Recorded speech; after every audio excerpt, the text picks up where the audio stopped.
John, this is really going to impact a lot of Rhode Islanders. In total, it's expected to go out to 115,000 Rhode Island households, and they're expected to go out this week. The water main break, it has been taken under control. I want you to take a look here behind me as crews are working. You can see just how deep that sinkhole goes coming from this water main break overnight. Cranston police now crediting the work from Providence detectives for their quick response and teamwork with that suspect turning himself into police just later on in the night.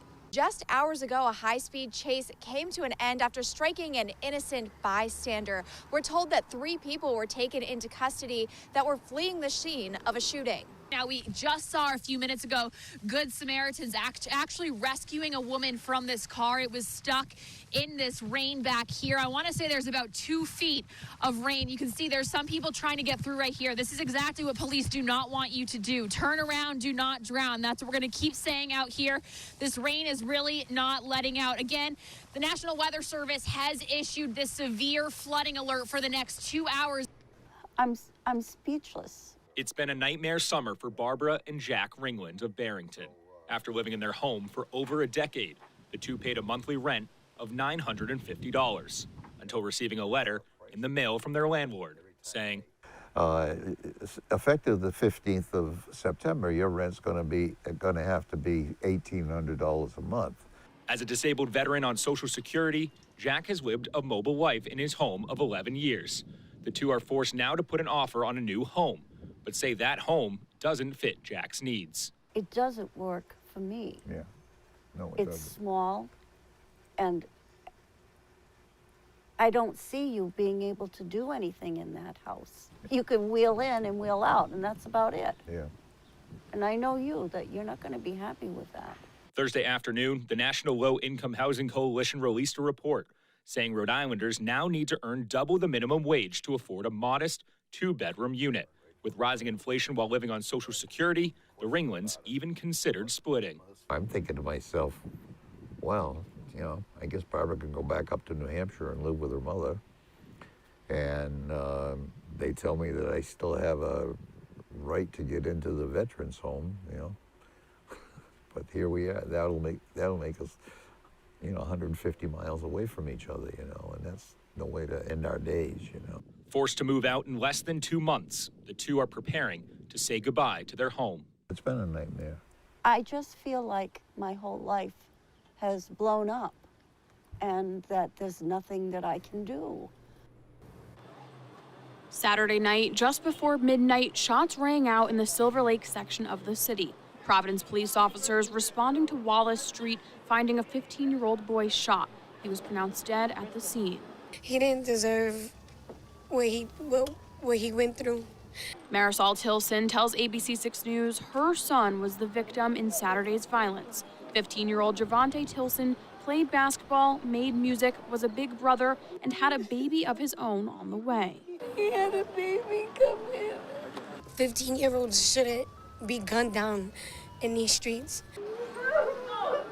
Heartbroken friends, family, and neighbors mourning at the site of the shooting, releasing balloons and lighting candles in honor of Javante.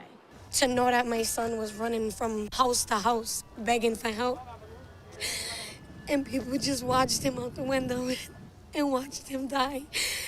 That's heart-wrenching because as a mother, I would never watch someone's kid run in fear like that and then get killed. Tilson saying anyone who knew her son loved him.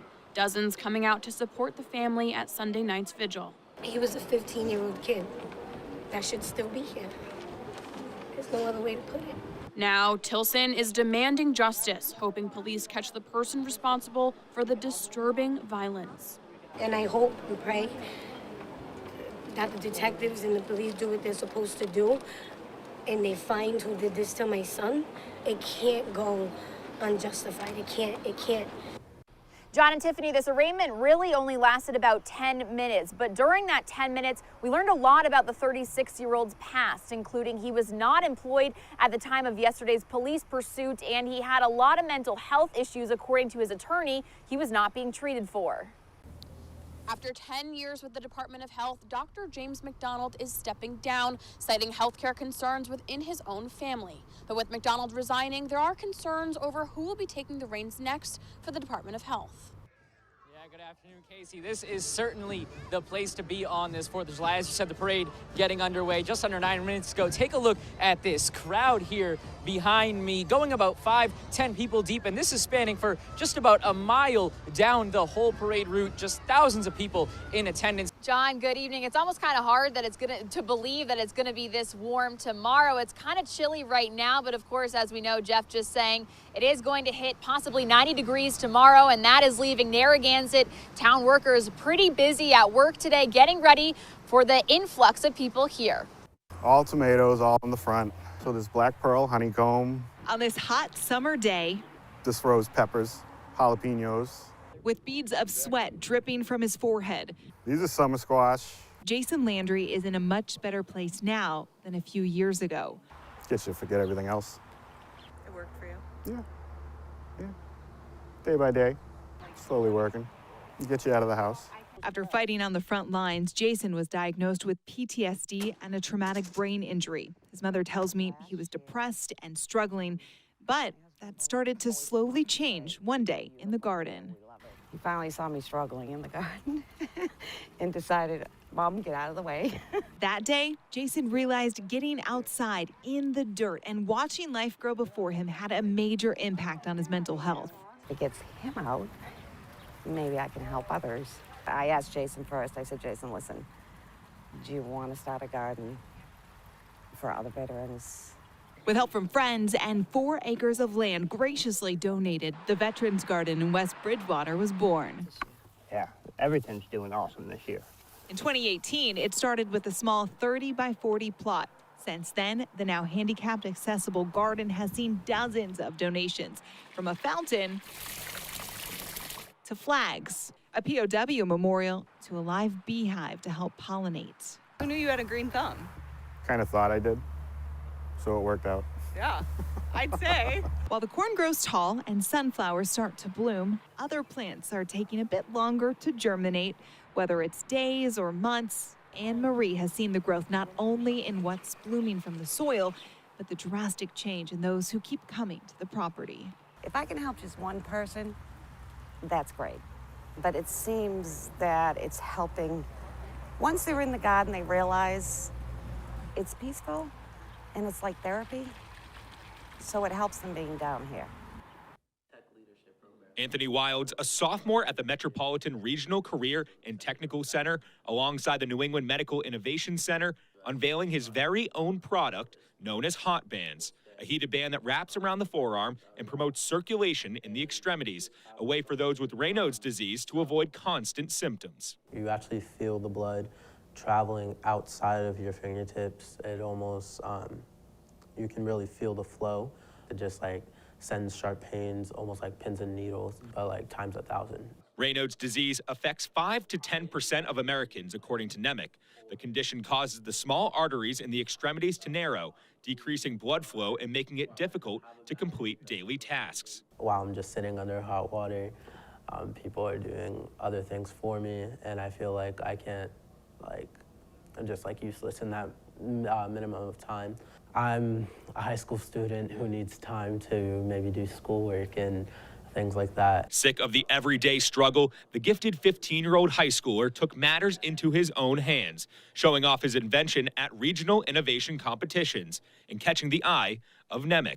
We take medical technology startups wherever they are, and we help get them to somewhere where they are achieving their vision, what they want to do. I wasn't doing this at 15. I wasn't working day and night creating pitch decks and testing plans and all of this stuff. Wilds has high hopes for the future of his invention. Hot Bands, which is still in the preliminary stages of patenting and prototypes, set out to help those with the same disorder. I want to distribute it in pharmaceutical companies. I also want to distribute it in occupational therapist companies, so it can be another form of heat therapy. This is my new field. This is my new career for real. In Providence, I'm Daniel Coates, ABC 6 News. We pride ourselves in saying we're the most patriotic city or town in the United States. And it certainly shows this time of year. For over 2 centuries, families and residents gather for the longest-running Independence Day celebration in the nation. 4th of July is every day of the year, in this town. I mean, forget about the other holidays. This is it. You got to come here at least 1 or 2 times and look for it and view it yourself because you'll be amazed and you'll be taken in by it. Symbols of patriotism everywhere you look. Red, white, and blue even lining the streets. And local restaurants getting into the spirit too, like this delicious dish at Destiny's Diner. I just think it's more the sense of community and seeing everyone, because most of the people it's everyone from the town down there, but it's just exciting. It builds up for the whole year that we're all going to celebrate together. And the stories are endless, like that of Joe and Rosa DuPont, this year's parade grand marshals, immigrating to Bristol nearly 50 years ago, now successful business owners in town. We start from nothing, our business from nothing, me and my wife, and today we have about 40-some employees, and we have a boat company. We build boats going all over the country, and that's where we are today, and we're very proud of that. Bristol has a very, very long tradition of the 4th of July, and this particular part of the celebration, the patriotic exercise, is the one that has the longest pedigree. I'm just absolutely honored to be a part of that.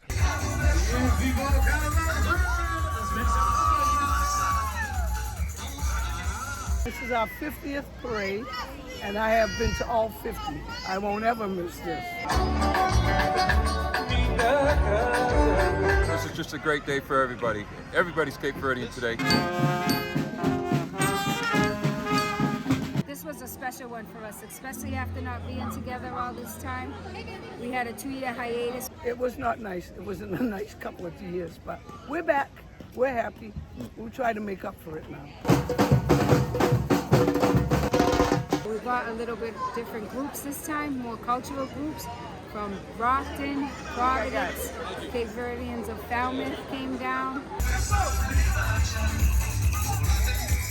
All the Cape Verdeans come from everywhere, and it's just a whole big family reunion, which we love.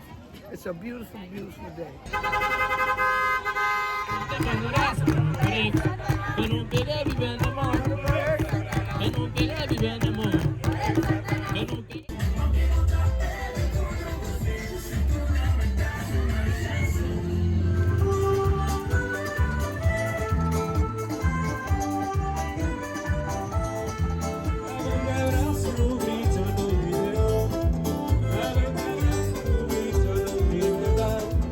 Yeah, John, it was a really special night here in Cumberland. The team will hold one final practice before making their way to Connecticut tomorrow. That was at the field just behind me. Once that practice was done, several community members gathering on the field, showing their love and their support for their state champions.